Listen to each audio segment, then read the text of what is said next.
Boss Chibi, ayaw malis Hindi, na ito. Chiba, Kanina ito, pa nanggugulo dito eh. Ay, Sige lang, isa-isa lang, isa-isa lang. Ito kasi Papakinggan ko kayo nangyari. parehas. Papakinggan ko Ako kayo parehas muna. para fair tayo dito. Ako muna. Ano, nag-uusap kasi kami mag-asawa, nagtatalo talaga kami, nag-aaway kaming dalawa, kanina pa kami nag-aaway. Sobrang init na ng ulo ko.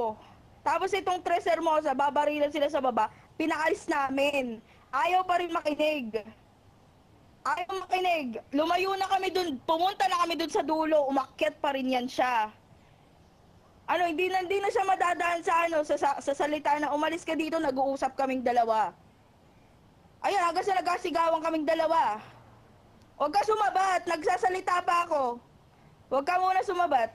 Tapos ang pinaglalaban niya, minura daw siya ni Presko. O kung minura ka ni Presko, siya ang iporum mo. Kasi nag-uusap kami talaga ditong dalawa. hindi Kailangan namin ng makapag- privacy, sobrang layo namin sa inyo.